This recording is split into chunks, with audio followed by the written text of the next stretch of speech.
রাজনীতির মঞ্চে কখনো কখনো এমন কিছু সিদ্ধান্ত আসে যা শুধু একটি দলের ভবিষ্যৎই নয়, বরং পুরো রাজনৈতিক অঙ্গনের ভেতরের দ্বন্দ্ব এবং মত পার্থক্যকেও সামনে নিয়ে আসে।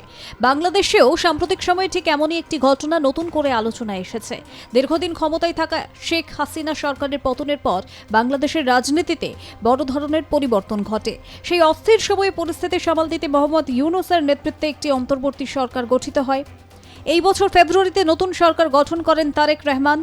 এই পরিবর্তনের পর বাংলাদেশের রাজনীতিতে নতুন সমীকরণ তৈরি হয় এবং বিভিন্ন দল নিজেদের অবস্থান পুনর্বিন্যাস করতে শুরু করে। এরই মধ্যে আলোচনায় এসেছে এনসিপি। জামায়াতের সঙ্গে জোট গঠনের সিদ্ধান্তকে কেন্দ্র করে দলটির ভেতরে অসন্তোষ বাড়াতে শুরু করেছে। এরই ধারাবাহিকতার রাঙামাটি জেলা কমিটির আরও 7 জন শীর্ষ নেতা দল থেকে পদত্যাগ করেছেন।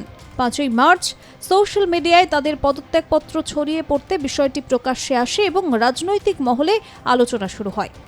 পদত্যাগ করার নেতাদের মধ্যে রয়েছেন রাঙামাটি জেলা শাখার যুগ্ম সদস্য সচিব উজ্জ্বল চাকমা, সাংগঠনিক সম্পাদক দিবাকর চাকমা এবং মিশন চাকমা সহ সাংগঠনিক সম্পাদক উষাপ্র মার্মা, দপ্তর সম্পাদক প্রণয় বিকাশ চাকমা এবং সদস্য বিনয় চাকমা এবং সুলেখা চাকমা। তারা তাদের লিখিত পদত্যাগপত্রে উল্লেখ করেন যে 2024 সালের জুলাই গণ অভ্যুত্থানের চেতনা এবং সেই আন্দোলনের আদর্শকে সামনে রেখেই তারা এনসিপির সঙ্গে যুক্ত হয়েছিলেন। তাদের মতে তখন দলটিকে একটি বহুমাত্রিক রাজনৈতিক শক্তি হিসেবে মনে হয়েছিল, কিন্তু ত্রয়োদশ জাতীয় সংসদ নির্বাচনকে সামনে রেখে একটি বড় রাজনৈতিক শক্তির সঙ্গে জোট গঠনের সিদ্ধান্তে দলটি তার স্বতন্ত্র আদর্শ থেকে সরে এসেছে বলে তারা মনে করেন। সেই কারণেই ওই জোটের ভেতর থেকে আগের আদর্শ ধরে রাখা সম্ভব নয় উল্লেখ করে তারা দল থেকে সরে দাঁড়ানোর সিদ্ধান্ত নেন। পদত্যাগকারী নেতারা নিজেদের পদত্যাগপত্রের কপি সোশ্যাল মিডিয়া সাইট ফেসবুকে প্রকাশ করেন। সেখানে উজ্জ্বল চাকমা লেখেন, অনেক আশা আকাঙ্ক্ষা নিয়ে তিনি জাতীয় নাগরিক পার্টিতে যোগ দিয়েছিলেন, কিন্তু সাম্প্রতিক নির্বাচনের সময় একটি বড় রাজনৈতিক শক্তির সঙ্গে জোট করার সিদ্ধান্ত তাকে হতাশ করেছে। তার মতে এই অবস্থায় দলের ঘোষিত আদর্শের সঙ্গে নিজের অবস্থান মিলিয়ে নেওয়া সম্ভব নয়, তাই তিনি দলটির সব সাংগঠনিক কার্যক্রম থেকে সরে দাঁড়ানোর ঘোষণা করেন। এই বিষয়ে এনসিপির রাঙ্গামাটি জেলা কমিটির আহ্বায়ক বিপিন জ্যোতি চাকমা তিনি জানান, জেলা কমিটির কয়েকজন নেতা পদত্যাগ করেছেন বলে তিনি শুনেছেন, তবে এখনও তার কাছে কোনো রকম আনুষ্ঠানিক লিখিত আবেদনপত্র পৌঁছয়নি।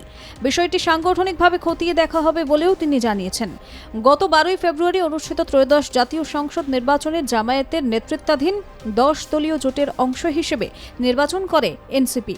সেই সিদ্ধান্তের পর থেকেই দলের ভেতর থেকে মত পার্থক্য তৈরি হয় এবং নির্বাচন সময়ই ডাক্তার তাসনিম জারা এবং সামান্থা শারমিন সহ কয়েকজন নেত্রী দল থেকে পদত্যাগ করেছিলেন।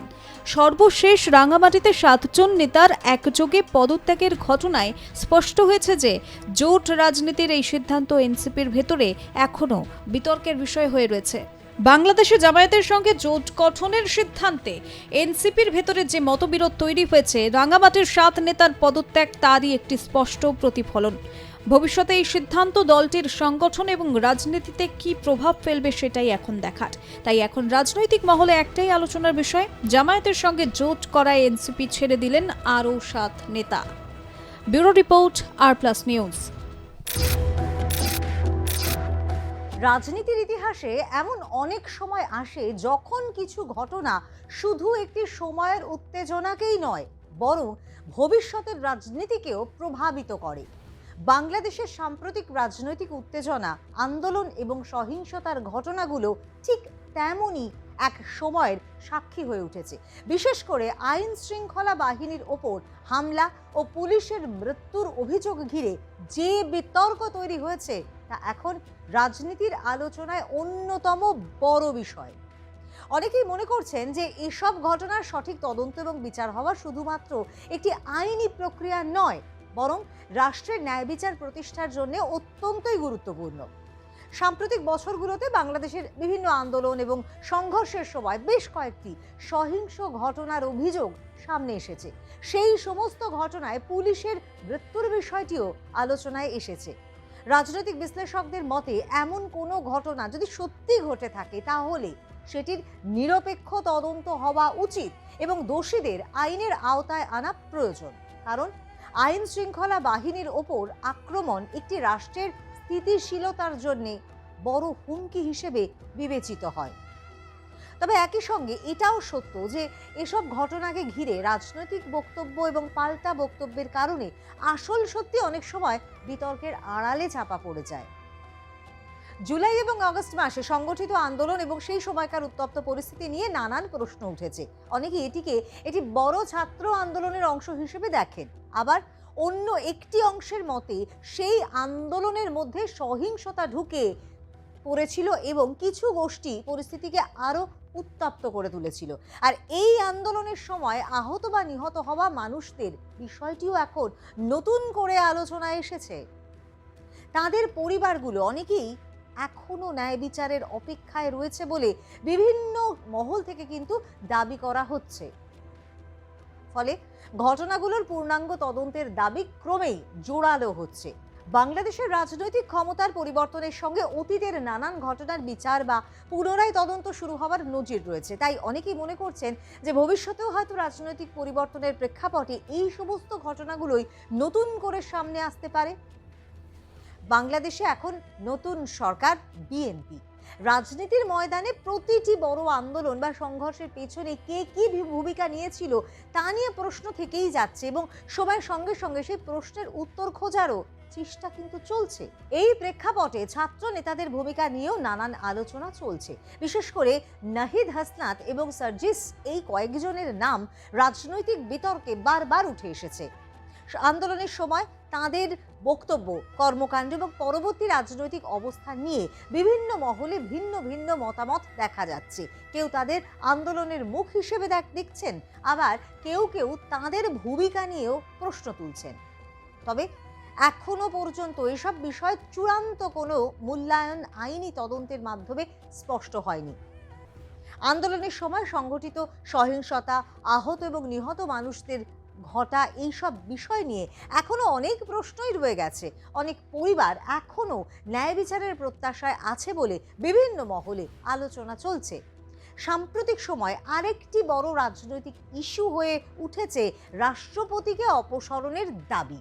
কিন্তু কিছু ছাত্র নেতা এবং রাজনৈতিক কর্মী তারা মনে করছেন যে দেশের বর্তমান যে রাজনৈতিক সমীকরণ, সেই সমীকরণে রাষ্ট্রপতির ভূমিকা নতুন করে কিন্তু মূল্যায়ন করা দরকার। আর এই দাবিকে কেন্দ্র করে রাজনৈতিক মহলে নতুন করে আলোচনার সূচনা হয়েছে। তবে বাস্তবে রাষ্ট্রপতির পদ থেকে কাউকে অপসারণ করা একটি জটিল সাংবিধানিক প্রক্রিয়া, যা শুধুমাত্র রাজনৈতিক বক্তব্যের মাধ্যমে নয়, বরং সংসদীয় এবং আইনি পদ্ধতির মাধ্যমেই সম্ভব।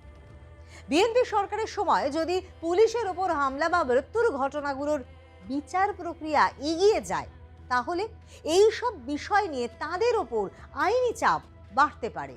বাংলাদেশের সাম্প্রতিক রাজনৈতিক ইতিহাসে বড় একটা পরিবর্তনের সূত্রপাত ঘটে যখন দীর্ঘদিন ক্ষমতায় থাকা শেখ হাসিনা সরকারের পতন ঘটে।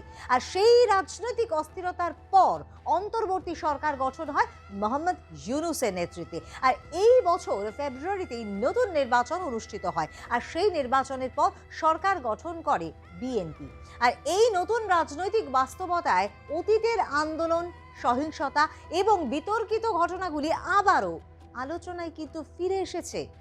বিশেষ করে পুলিশের ওপর হামলার অভিযোগগুলো। নাহিদ হাসনাত এবং সার্জিসদের মতো ছাত্র নেতাদের নাম এখন কেন্দ্রবিন্দুতে। আর এই ছাত্র নেতারা আজকের রাজনৈতিক বিতর্কের কেন্দ্রে থাকলেও তাদের ভবিষ্যৎ নির্ধারণ করবে সময়, জনগণের মতামত এবং আইনের বিচার। তবে সার্জিসরা এখনই খুব ভয়ে ভয়ে আছে। তাই তারা কখনো এই নতুন সরকারকে হুঙ্কার দিচ্ছে, আবার কখনো অনুরোধ করছে। আর এই বিএনপি সরকার যে কি করতে পারে বা কি করার ক্ষমতা আছে তা তারা কিন্তু ভালো করে অনুমান করতে পারছে। অন্তর্বর্তী সরকার জুলাই আগস্টে ঘটে যাওয়া কোনো হত্যাকাণ্ড থেকে ছাত্র নেতাদের দায় মুক্তি দিলেও তবে সেটা ছিল সাময়িক। বিএনপি সরকার চাইছে পুলিশ হত্যার বিচার করতে, আর সেই সঙ্গে এই ছাত্র নেতাদের দাবিয়ে রাখতে। তবে রাষ্ট্রপতিকে সরানোর দাবি হোক বা অতীতের সহিংসতার বিচার, আর এই সব কিছুর চূড়ান্ত পরিণতি নির্ভর করবে দেশের সাংবিধানিক প্রক্রিয়া এবং গণতান্ত্রিক কাঠামোর ওপর। যদি সত্যি কোনো অপরাধের প্রমাণ পাওয়া যায়, তাহলে আইনের পথেই নিষ্পত্তি হবে, এমনটাই আশা করা যায়।